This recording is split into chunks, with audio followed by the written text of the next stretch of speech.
উত্তেজনার পারদ কিন্তু চড়িয়েছে থাইল্যান্ড। থাইল্যান্ডের কম্বোডিয়াকে কিন্তু সহায়তা করে যুক্তরাষ্ট্র, দুই দেশকে। ক্লাস্টার বোমা ফেলে যুক্তরাষ্ট্র পর্বতকে সমান করে ফেলছিল, আফগানিস্তানের সমভূমি বানিয়ে ফেলছিল।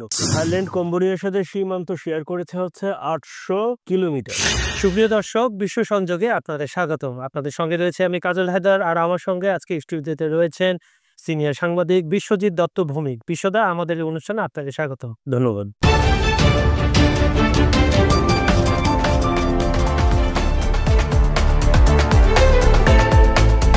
থাইল্যান্ড ও কম্বোডিয়া তাদের সীমান্ত অঞ্চল এবং দুটাই শান্তিপ্রিয় দেশ এবং টুরিস্টের জন্য দুইটা দেশই বিখ্যাত। অনেকে বাংলাদেশ থেকেও বেড়াতে যায়, বিশ্বের বিভিন্ন স্থান থেকে ওখানে ঘুরতে যায়। সেই ধরনের বিরোধ বা যুদ্ধ জড়ানোর ইতিহাস খুব কম এবং এই শান্তিপ্রিয় দেশ হিসেবে তারা এশিয়া বলেন আপনার পৃথিবীর মানুষের কাছে পরিচিত। কিন্তু হঠাৎ দেখলাম প্রেয়া ভেয়াল মন্দির, এই একটা মানে খুবই ইন্টারেস্টিং মন্দিরকে নিয়ে তাদের মধ্যে 2 দিন ব্যাপী যুদ্ধ শুধু যুদ্ধ না, 16 জন মারা গেছে, প্রায় 3 লাখের মতো মানুষ ঘর ছাড়া, এত কিছু। মানে এই আসলে মন্দিরটা কি, আপনি যদি একটু দর্শকদের বলেন এর ইতিহাস, এটা কিভাবে কি? থাইল্যান্ড এবং কম্বোডিয়া দুই দেশে কিন্তু ফরাসি উপনিবেশ, নট ব্রিটিশ কলোনি ছিল না, ব্রিটিশ কলোনি না, ফরাসি কলোনি। এখন থাইল্যান্ড কম্বোডিয়ার সাথে সীমান্ত শেয়ার করেছে হচ্ছে 800 কিলোমিটার। আচ্ছা, ওদের থাইল্যান্ড কম্বোডিয়ার সাথে 800 কিলোমিটার সীমান্ত শেয়ার করেছে। এখন যেটা হচ্ছে এই প্রিয়া বিহার মন্দির, এই সীমান্তের কিছু জায়গা আছে যেটা হচ্ছে বিরোধপূর্ণ, মানে হচ্ছে কি বাফার স্টেট। সেই জায়গার সংখ্যা হচ্ছে 6530 একর।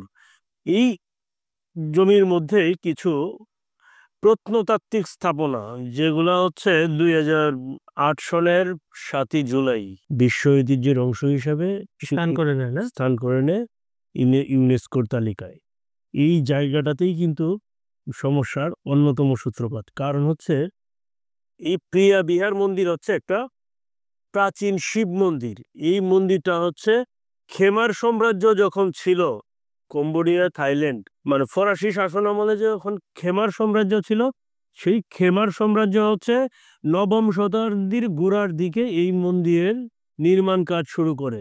এটা হচ্ছে ডাংরেক পর্বতমালার উপরে 382 একর জমির উপরে এই শিব মন্দিরের অবস্থান। এই শিব মন্দিরের নির্মাণ কাজ শেষ হয় প্রায় 250 বছর, মানে 900 শতকে গোড়ার দিকে শুরু হয়, শেষ হয় 1150 শতাব্দীতে। এটা প্রথম নির্মাণ কাজ শুরু করেছিলেন রাজা সূর্যবর্মন, আর এটার নির্মাণ কাজ শেষ করেছিলেন হচ্ছে রাজা দ্বিতীয় সূর্যবর্মন। এইটা হচ্ছে একটা বিষয়। এখন যেটা হচ্ছে এই মন্দিরের দূরত্ব হচ্ছে নমবেন থেকে 418 কিলোমিটার দূরে। এখন ফরাসি কলোনি, দুইটা জিনিস, একটা হচ্ছে যে দুই দেশীয় ফরাসি কলোনি। সমস্যা যে জায়গায়, সেটা হচ্ছে বাফার জোন। বাফার জোন হচ্ছে নিষ্ক্রিয় অঞ্চল, যেখানের মালিকানা আসলে অ্যাকচুয়ালি কেউই দাবি করতে পারে না। এখন যেটা হচ্ছে এই প্রিয়া বিহার মন্দির নিয়ে কিন্তু যে বিরোধ দুই দেশের, এই বিরোধ কিন্তু দশকের পর দশক চলে আসছে। এখন এই বিরোধ থেকে মুক্তি পাওয়ার জন্য যেটা হচ্ছে যে কম্বোডিয়া হচ্ছে আন্তর্জাতিক আদালতের দ্বারস্থ হয়, আইসিসি যাকে বলে। হ্যাঁ, আইসিজে, আন্তর্জাতিক আদালতের দ্বারস্থ হলে আন্তর্জাতিক আদালত কিন্তু 1962 সনের 15 জুন এই মন্দিরকে কম্বোডিয়ার দিকে রায় দেয় যে এই মন্দিরের মালিকানা হচ্ছে কম্বোডিয়ার, এবং সেইখানে থাইল্যান্ডের যারা হচ্ছে প্রত্নতাত্ত্বিক স্থাপনা করতেছিল তাদেরকে যে জিনিসপত্র, এগুলো কম্বোডিয়ার হিসাবে ঘোষণা করে দেয়। কিন্তু যেটা হচ্ছে থাইল্যান্ড হচ্ছে এটা মানতে নারাজ। এইটা নিয়ে থাইল্যান্ড আরো কয়েক দফা বিরোধে যায়। ফলে হচ্ছে কি দ্বিতীয় দফা কম্বোডিয়াকে কিন্তু আপনার সেই আন্তর্জাতিক বিচার আদালতের দ্বারস্থ হতে হয় 2021 সালে, 2011 সনে। হ্যাঁ, এবং মজার বিষয় হচ্ছে কি 2011 সনে এটার রায় হয় 2013 সালে, আবারও কিন্তু রায় কিন্তু কম্বোডিয়ার পক্ষে গেছে। এখন যেটা হচ্ছে কি, এখন এই রায় মেনে নিতে অস্বীকৃতি জানিয়েছে হচ্ছে থাইল্যান্ড। এখন জিনিসটা হচ্ছে কি, এই জিনিসটা নিয়ে থাই রাজনীতিতেও কিন্তু সংকট আছে, এবং সংকটটা কিন্তু কম না, মোটামুটি বড় সংকট। থাইল্যান্ডের রাজনৈতিক অস্থিতিশীলতার দিকে এই সংকট কিন্তু ভূমিকা রাখছে। কারণ হচ্ছে কি, থাইয়ের যে পেতাং তার যিনি হচ্ছে থাইল্যান্ডের প্রধানমন্ত্রী, তিনি কিন্তু থাই ফেউ পার্টির নেতা, কিন্তু তার সরকার কিন্তু জোট সরকার।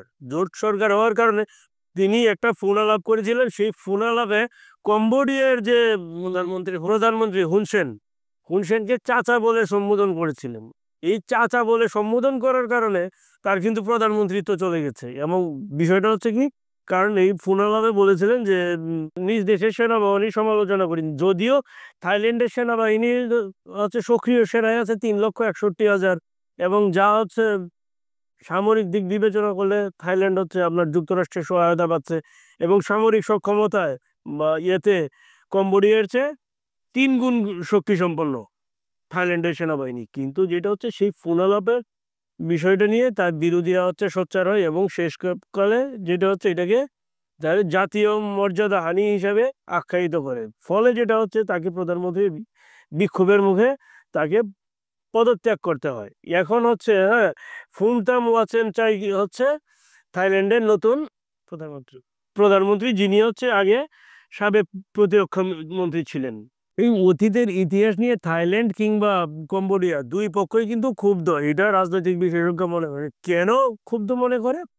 থাই নাগরিকদের ধারণা যে তাদের ভূমি ফরাসিরা হচ্ছে কম্বোডিয়াকে দিয়ে গেছে, আবার কম্বোডিয়ানদের বিশ্বাস যে এইটা হচ্ছে তাদের প্রাচীন সভ্যতার অংশ বিশেষ, ঐতিহ্যগত দিক থেকে যেটা।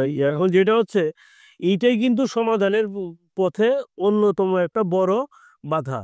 এখন এইটা নিয়ে কিন্তু বিশ্বের বিভিন্ন যে জোটগুলো আছে, ইভেন জাতিসংঘ, তারা কিন্তু যুদ্ধবন্ধের বিভিন্ন উদ্যোগ বা আলোচনার উদ্যোগ নিয়েছে, কিন্তু সেটা হচ্ছে আসলে কতটুকু কাজে লাগে সেটাই।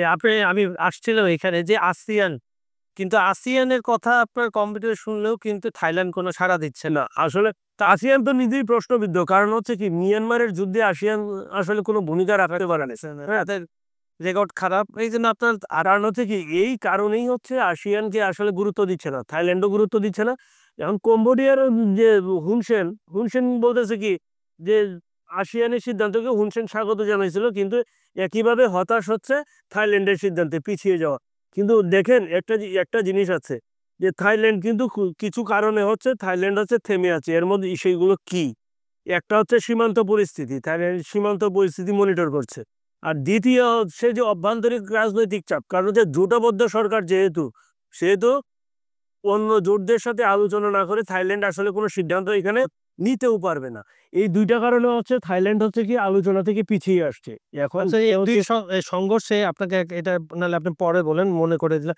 একটা হচ্ছে ক্লাস্টার বোমা আর একটা স্থল মাইন, এই দুইটাই তো নিষিদ্ধ হচ্ছে। এটা আবার এই যুদ্ধে দেখি সামনে আসলো, অনেকদিন পরে আসলো। এইটা নিয়ে একটু বলেন আপনার। এখন আফগানিস্তানে সর্বশেষ হচ্ছে ক্লাস্টার বোমা ফেলেছিল যুক্তরাষ্ট্র। ক্লাস্টার বোমা ফেলে যুক্তরাষ্ট্র পর্বতকে সমান করে ফেলছিল, আফগানিস্তানের সমভূমি বানিয়ে ফেলছিল পর্বতকে। মানে ক্লাস্টার বোমা হচ্ছে এমন একটা বোমা যার ভিতরে আরো কয়েকশো বোমা থাকে, ক্ষুদ্র ক্ষুদ্র ক্ষুদ্র বোমা। তো এই ক্লাস্টার বোমাকে আন্তর্জাতিকভাবে এই ক্লাস্টার বোমা নিষিদ্ধ। এই ক্লাস্টার বোমা হচ্ছে সম্প্রতি কম্বোডিয়ায় ব্যবহার করেছে হচ্ছে থাইল্যান্ড। এখন যেটা হচ্ছে কি, বলা হচ্ছিল যে কম্বোডিয়ার সীমান্তরক্ষী বাহিনী গোলা ছুড়েছে কোথায়? থাইল্যান্ডের দিকে, এই বাফার স্টেটের নিয়ন্ত্রণ নিয়ে। এখন যেটা হচ্ছে, যদি কম্বোডিয়া গোলা ছুড়ে, থাইল্যান্ড কি করেছে? থাইল্যান্ড কামানের গোলা ছুড়েছে, রকেট ছুড়েছে। তাহলে দুইটা ক্লাস্টার বোমা ফেলেছে কোথায়? তো একদম কম্বোডিয়ার অভ্যন্তরের সেনাঘাঁটিতে।